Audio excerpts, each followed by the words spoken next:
Hello friends, myself Mr. Sagar Kadlag from Gokhale Education Society's Arts, Commerce and Science College, Jawahar, Department of Zoology. Today in this video we are discussing about the applied component of TYBSc Zoology. So this is the fifth paper of your semester 5 syllabus. So इसमें आपको यहाँ पे जो भी उसका syllabus है उसका introduction यहाँ पे कराया जाएगा. So the title of paper is applied environmental science और कोर्स कोड यहाँ पे दिया है USACE VS 501. सो ये पूरा का पूरा जो फिफ्थ पेपर है इसमें आपको 8 यूनिट दिए गए हैं. उसमें से आपको कौन से भी 4 डिस्कस करने हैं. सो हमें जो भी आगे डिस्कस करना है, जो भी पॉइंट्स हमें स्टडी करने हैं, उसमें से 4 ऑलरेडी यहाँ पे सिलेक्ट किए गए हैं और वो सब यहाँ पे आपको यहाँ पे इंट्रोड्यूस किया जाएगा. सो फर्स्ट यूनिट है introduction to environment and pollution. ये फर्स्ट यूनिट का टाइटल है. उसमें आपको स्टडी करना है components of environment, that is biotic and abiotic, and compositions of various segments of environment like atmosphere, hydrosphere, lithosphere, biosphere. Environment के various components आपको यहाँ पे डिस्कस करने हैं. उसके बाद में second point types of pollution. यहाँ पे आपको पोल्यूशंस के टाइप डिस्कस करने हैं. We simply know about the water pollution, air pollution, noise pollution, nuclear pollution. वही पॉइंट्स आपको यहाँ पे डिटेल में डिस्कस करने हैं. वाटर पोल्यूशन जो है वो पेस्टिसाइड्स एंड हेवी मेटल्स के रिस्पेक्ट में स्टडी करना है और बाकी जो भी है वो डिफरेंट पर्पज़ के लिए वहाँ पे डिटेल्स में डिस्कस करने हैं. सो ये बस इतने ही पॉइंट्स आपको यहाँ पे यूनिट नंबर फर्स्ट में दिए हैं, जिसका टाइटल है introduction to environment and pollution. Second unit है अल्टरनेटिव सोर्स ऑफ एनर्जी. हमने आज तक जो भी इलेक्ट्रिसिटी वगैरह एनर्जी यूज़ करते हैं उसका अल्टरनेटिव सोर्स, या फिर पेट्रोल है, डीजल है, फ्यूल्स है, उसका अल्टरनेटिव सोर्स हम और किस तरह से जनरेट कर सकते हैं, यूज़ कर सकते हैं, वो सब यहाँ पे हमें डिस्कस करना है. उसमें आपको दिया है फर्स्ट पॉइंट में solar energy, wind energy, tidal energy and nuclear energy. ये आपको डिटेल्स में यहाँ पे डिस्कस करने हैं. उसके बाद है biomass, biofuel and petrocrops. Third one is the use of waste. जितने भी वेस्ट हाउस होल्ड हो या फिर यानी फैक्ट्री आउटलेट्स का वेस्ट हो, तो उसमें से जो भी वेस्ट है उसका यूज़ कैसे किया जा सकता है या फिर उसको यूजेबल कैसे किया जा सकता है, वो सब डिटेल्स में आपको यहाँ पे डिस्कस करना है. सो उसमें है water based biomass.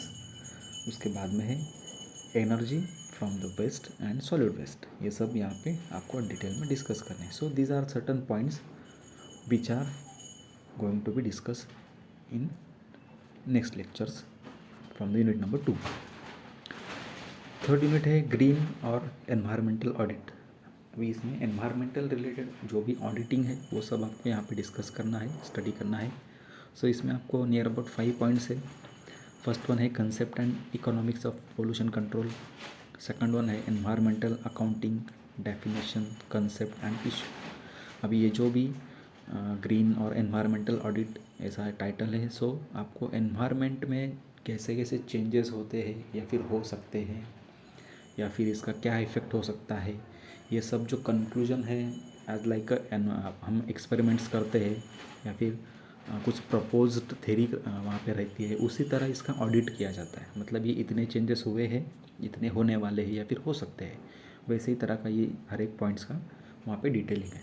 So third point है इसमें कंसेप्ट ऑफ एनवायरमेंटल ऑडिटिंग. ये जो कंसेप्ट है ये क्यों आया, कैसे यूज़ होता है, ये सब डिटेल यहाँ पे आपको स्टडी करना है. बाद में है बेनिफिट्स ऑफ एनवायरमेंटल ऑडिटिंग. उसका बेनिफिट भी आपको मिलने वाला है या फिर स्टडी करने के लिए होगा. बाद में है last one, fifth point, environmental audit programs in India. आज तक इंडिया में ऐसे कितने ऑडिट हुए हैं और हो रहे हैं, ये सब यहाँ पे एग्जाम्पल्स के थ्रू देखना है. So these are the 5 points from the unit number 3 green और environmental audit. And the unit number 4 is case study and simulations. So ये फोर्थ नंबर का जो भी यूनिट है उसमें आपको नियर अबाउट 15 डिफरेंट एग्जाम्पल्स है कि जो एज अ केस स्टडी वहाँ पे आपको डिस्कस करने हैं, स्टडी करने हैं। सो ये जो भी एग्जाम्पल्स यहाँ पे दिए हैं वो एनवायरमेंटल रिलेटेड ही है। जो भी एनवायरमेंटल डिज़ास्टर्स वहाँ पे हुए या फिर उन्होंने उसमें कुछ बदलाव किए जिससे वो नेचुरल एनर्जी या फिर जैसे लास्ट मिनट में था कि अल्टरनेटिव सोर्स ऑफ एनर्जी या फिर वहाँ का एनवायरनमेंट और अपग्रेड होने में कैसे वहाँ पे मदद किया या फिर हुई है, उन्होंने क्या मॉडिफिकेशन किया, ये सब भी डिटेल्स यहाँ पे आपको ये एग्जांपल्स में मिलने वाला है। सो इसमें दिया हुआ है आह्वान is the first one disaster management model of the chancellor, जो आपको एक यूनिवर्सिटी में एक आह्वान कैंप करके रहता है एनएसएस में, वो सब डिटेल्स इसमें दिया जाता है कि डिज़ास्टर के टाइम पे क्या क्या करना चाहिए। ये सब यहाँ पे आपको एज अ वन मॉडल करके यहाँ पे डिस्कस करना है, स्टडी करना है। सेकंड वन है Shirpur model of water conservation. Maharashtra में जो भी शिरपुर तालुका है वहाँ से आपको वाटर कंजर्वेशन का मॉडल स्टडी करना है। उसके बाद में थर्ड वन है Powai lake conservation from Mumbai. Fourth one है Fukushima Daiichi nuclear disaster Japan में जो भी फुकुशिमा पे न्यूक्लियर बॉम्ब गिरा था तो उससे क्या डिज़ास्टर हुआ, उसमें उस जगह पे अभी तक क्या रिकवरी है, क्या कंडीशन है, वो सब डिटेल्स यहाँ पे आपको देखनी है। उसके बाद में है itai disease from cadmium toxicity. Cadmium एक मेटल है, उससे टॉक्सिसिटी होती है। सो वो इटाई डिसीज़ के लिए रिस्पॉन्सिबल है। तो वो कैसे, कहाँ पे, किस जगह पे हुआ, वो सब यहाँ इस पॉइंट्स में आपको देखना है। उसके बाद में है केमोबिल डिज़ास्टर, ये भी एक एग्जांपल है ऐसे ही केस स्टडी के लिए। एनवायरमेंटल 7 वन है एनवायरमेंटल एजुकेशन इन फिनलैंड। वहाँ पे बच्चों को स्टडी के लिए दिया गया है और case study of environmental education in natural schools. मतलब जो भी केस स्टडी है वो बच्चे एक्चुअल नेचर में जाके वहाँ पे स्टडी करते हैं, वो एक एग्जांपल से यहाँ पे दिया है। उसके बाद में है an international environmental law case study Bhopal gas treasury. Bhopal में गैस लीकेज हुआ था, उससे बहुत से लोगों की जाने गई थी, वो इसमें डिस्कस करना है, आपको स्टडी करना है। उसके बाद 9th पॉइंट है case study on green buildings Hotel Orchid Ecotel. एक एग्जांपल है कि पूरा बिल्डिंग जो है एक ग्रीन एनर्जी करके वहाँ पे प्रोड्यूस करता है। तो वो सब डिटेल्स उसमें आपको बाद में स्टडी करने को मिल जाएंगे। तो ये 9th केस है। उसके बाद 10th वन है मुंबई रेन डिज़ास्टर 26 जुलाई 2005। बहुत सी बारिश ज़्यादा तरीके से हुई थी वहाँ पे, तो उससे मुंबई में क्या क्या हुआ वो सब डिटेल्स यहाँ पे है। बाद में है सीरियल बॉम्ब ब्लास्ट, वो भी मुंबई में ही हुआ था, सीरियल बॉम्ब ब्लास्ट। उसके बाद में है सुनामी एट अंडमान, ये 12th नंबर का एग्जांपल है केस स्टडी, सुनामी आने के बाद अंडमान में क्या क्या हुआ। उसके बाद है गोवर्धन इको विलेज, यही हमारे जवाहर के लोकेशन से थोड़ी सी दूर है, नियर अबाउट 101 किलोमीटर्स की जो गोवर्धन इको विलेज है वहाँ पे क्या मॉडिफिकेशंस है वो एग्जांपल्स है।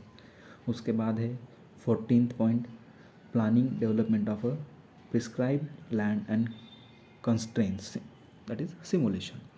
सो एक कुछ एरिया अगर डेवलप करना है तो उसको क्या क्या प्लानिंग क्या क्या कर सकते हैं वो एक बेसिक आइडिया यहाँ पे दिया है। उसके बाद 15th पॉइंट है last one Ralegan Siddhi and Hiware Bazar as a model of environmental conservation. So ये 2 एग्जांपल्स है नगर डिस्ट्रिक्ट से कि जहाँ पे एनवायरमेंटल कंजर्वेशन का मॉडल वो पूरा की पूरा विलेज है। सो ये सब केस स्टडी और एंड सिमुलेशंस के एग्जांपल्स है, इनमें से हम थोड़े बहुत देखने वाले पूरा के पूरे नहीं, इसमें से आपको 5 या 6 आराम से डिस्कस करने हैं और वही इसमें सफिशिएंट है।